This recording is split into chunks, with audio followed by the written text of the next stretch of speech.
The name of the devil was never Lucifer. Ethiopia knew the truth.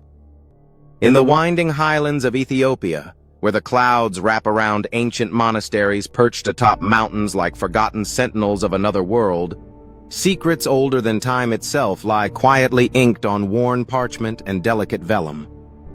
The scent of incense and sacred oils fills these stone chambers where robed monks guard relics that have never been touched by European hands or Vatican scholars. Here in the ancient Ge'ez language, written in script that breathes with mysticism, there are whispers of a name long hidden. The real name of the devil, not the Latin Lucifer, not the Hebrew Satan, but something far more primal, something known only to a select few keepers of Ethiopia's most guarded sacred knowledge. And for centuries, that knowledge has been kept from the world, obscured by both reverence and fear. Long before the printing press, before European theologians debated the finer points of Christian doctrine in cold stone halls, Ethiopia had already compiled and preserved a massive biblical tradition. The Ethiopic Bible, or the Orthodox Tewahedo Canon, is not only older in structure than the Western Bible, but is also vastly more expansive, containing upwards of 81 to 88 books depending on the ecclesiastical source.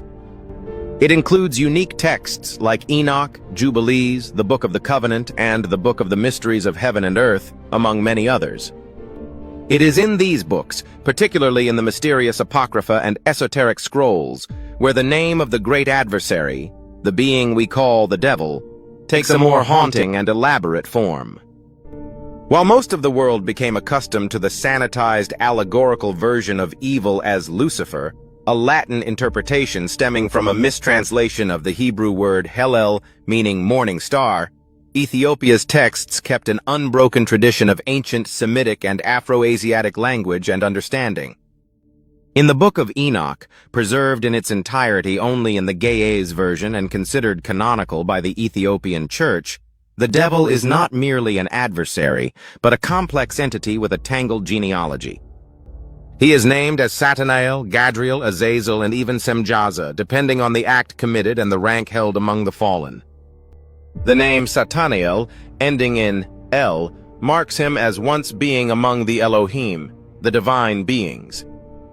But unlike Satan in later Western thought, who evolved into a singular figure of evil, Satanael in the Ethiopian cosmology is only one of several rebellious angels, each with specific roles in corrupting humanity. Azazel, for instance, is blamed for teaching humans the art of war, metallurgy, and forbidden knowledge. But Gadriel, another figure blamed for deceiving Eve, is sometimes conflated with the chief of the Watchers, Semjaza. These are not just names, they are titles, ranks in a vast celestial rebellion that predates Genesis. Yet Ethiopian mystical texts found in works like the Book of the Mysteries of Heaven and Earth, Mashafa Mestira Samai wa Meder, and the Book of the Rolls, Kibra Nagast, point toward a far more terrifying truth. These fallen beings are not mythical, they are cosmic intelligences, and their names are not mere allegory. The Ge'ez script reveals the use of divine numerical codes and secret phonetics used by the early priests to encrypt the names of dark powers. Names believed to possess spiritual resonance capable of summoning or banishing forces beyond our understanding. In one such text, scholars have debated for years the untranslated name rendered phonetically as Sebel, a name eerily absent in Western manuscripts, yet present in Ethiopia's oral and written traditions, as the one who divided the heavens, tried to usurp the divine throne, and created the illusion of separation from God. This name, Sebel, which translates loosely to the defiler of light, or he who pollutes purity, is not found in Roman theology or Greek philosophy. It appears only in Ethiopia's hidden codices, whispered in the liturgies of the Beta Israel and the hermits of Lalibela, and its utterance is restricted in monastic circles. According to one 14th century manuscript stored in the Debre Damo monastery, Sebel is the origin name before the fall, before Satanael took up arms against the Most High. The Vatican, which maintains one of the largest collections of ancient manuscripts, has long shown an intense interest in Ethiopia's religious texts. During the Italian invasion of Ethiopia in 1935, Mussolini's soldiers looted many manuscripts from Aksum, Gondar, and other holy sites. Some of these texts mysteriously ended up in private Vatican archives. According to researchers and whispers among Ethiopian scholars, certain pages referring to the original name of the adversary were removed or never published. The question arises, why? One possibility is that the Ethiopic view of evil does not align with Western dualism. In Ethiopian theology, especially in the writings of Saint Yared and in the Zadokite priestly traditions, evil is not simply a counterforce to God. It is a misuse of divine energy. The being known as Sebel was not created evil, but chose to reconfigure creation for his own ends, fracturing the harmony of the divine order. His true name, then, is a symbol of sacred power corrupted, knowledge fallen into ego and rebellion.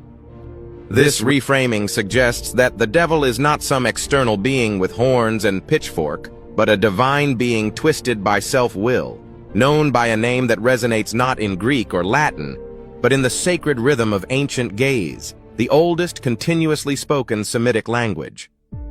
That language, still used in the Ethiopian Orthodox liturgy, preserves not only the devil's name, but the method of resisting his influence, not through fear, but through spiritual balance, fasting, humility, and sacred music. Moreover, these revelations challenge the broader assumptions of Abrahamic faiths. They suggest that evil has a more intimate origin than Western theology allows. That its roots are cosmic, yes, but also internal. The fact that these Ethiopian texts were never included in the European biblical canon wasn't due to irrelevance, but rather their dangerous insight, their refusal to oversimplify good and evil, heaven and hell. Ethiopia's enduring spiritual independence has preserved these understandings.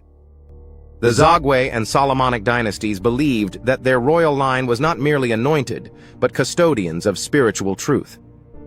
The Kebra Nagast, though known for its account of King Solomon and Queen Makeda, also makes mention of a false light-bearer who followed the ark across the desert, pretending to protect it but secretly desiring its power. Could this also be Sebel? The devil's real name, then, might not be just one name, but a layered identity lost in translation, purposefully fragmented and concealed across millennia. The Western world may know Lucifer, Satan, or the devil as symbols of evil, but Ethiopia remembers a deeper, more complex identity. Sebel, the divine spark turned inward, the deceiver of the stars, the adversary not just of God, but of humanity's inner light. Until the global community dares to study these scrolls on their own terms, free from Latin mistranslation and Roman filters, the true name of the devil may remain buried beneath centuries of silence. But in the highlands of Ethiopia, it still echoes in the chants of monks, in the creased folds of parchment, and in the wind that brushes against the ark's ancient guardians.